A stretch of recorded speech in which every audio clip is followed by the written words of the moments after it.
doon sa dulo ng barandilya na yan, mag-start yung property abot doon. Sa kabilang dulo ng barandilya na yon, so estimate natin is nasa 150 meters more or less po yung front na.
Hello mga farmlat, nandito po tayo ngayon sa Labo, Camarines Norte pa rin, kung saan tayo merong isang 2.3 hectares farmlat na tabing highway. Ayan. Ang frontage nito mga farmlat ay nasa 150 meters po.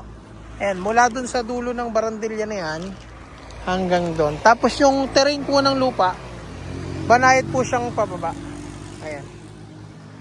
So, dito tayo. Ayan. Solid po sa nyug, marami siyang nyug Saka pagbaba nyo ng kalsada, lote na. Kasi tabing highway lang po ito. So yung distance naman ito papunta po ng town proper ng Labo, Camarines Norte. Siguro mga nasa 30 to 40 minutes drive din po. Ayan. Ayan siya. So combination po ng saging at nyugan. Yung nakikita po nating tanim dito. So hanapin lang natin yung magandang entrance nito. Pababa. Ayan.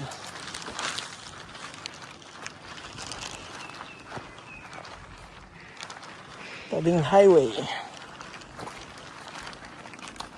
Ayan. Pantayin po dyan sa baba.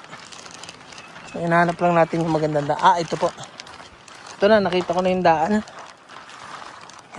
So far mga kaparmlat, ang bahayan po ay nasa boundary ng property. So hanggang dito yung property, bahayan na. Tapos yung doon naman, sa kabilang dulo, yung hangganan doon, bahayan na. So, yan. So nasa gitna po ng halos ng residential area. Yan, maraming bahay po. So hindi siya liblib mga kaparmlat. So ito yung daan na papasok. Ayan. Dito ang daan po. So banayad lang naman yung daan. Kahit medyo oldies na po kayo, makakababa po kayo. Kasi hindi naman siya ganong katarik. Ayan. Yan, dito lang po sa part na to, medyo mababanat-banat lang yung tuhod nyo.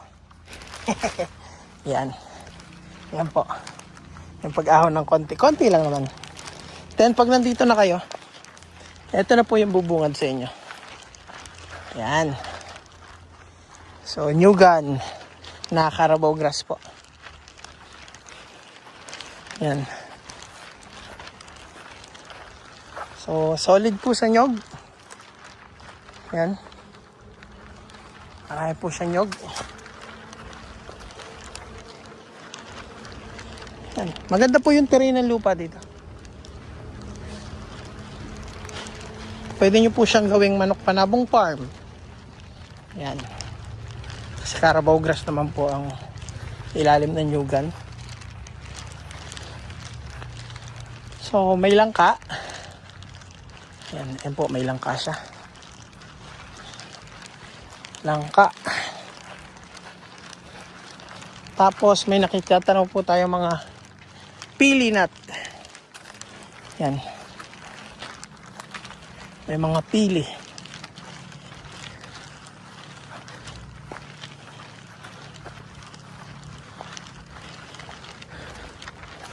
Yan, ito po yung pili mga kaparmlat. May mga pili siya. Nasa 4 na puno rin ang pili yan. Yan. Tapos yan, medyo tarik naman dyan sa baba dyan. Pabulusok na. Yan. Pero, ayun. So far, mura. Kasi tabing highway to mga kaparmlat. Yan. Tapos napakamura pa nung selling price natin dito. Ayan. So, pabalik tayo.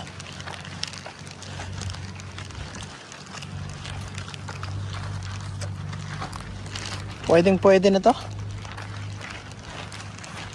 2.3 hectare. Ayan. Nagkakahalaga lang ng 1.8 million. Ay, napakamura nito. Tabing highway to mga kaparmlat ha. 2 hektarya at 3,000 square meter lang na naghahalaga po ng 1.8 million. Napakamura nito. Yan. So, marami nga pong buyer dyan ha. Bumibili ng mga ganyang presyo. Mas maliit ang sukat. Or yung iba, problemado pa sa right of way, lakarin pa, or dinadayo yung property na maglalakad ka na mahabang lakad, or yung ibang property po mula highway magdadrive ka ng halos 30 minutes to 1 hour drive na halos karamihan pa ng dadaanan rough road. Ito po, pagbaba mo ng sasakyan mo from dito po sa National Highway, lote na. Ayan. Panalo ito mga farmland. Napaka mura nito sa presyo nito.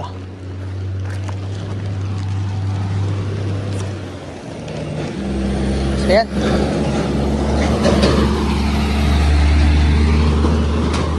Dapat yung kalsada.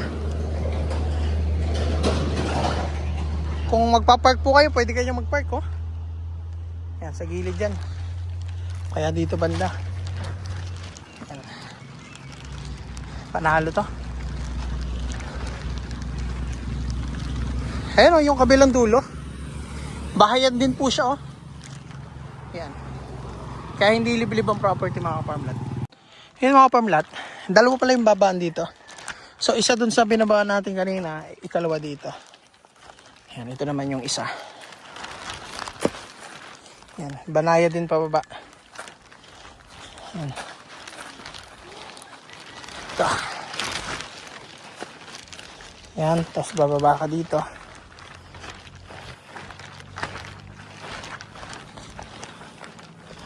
Yan, dito na tayo. Yan. Tapos tayo pababa po dun. Yan. So, overlooking mountain view rin dito.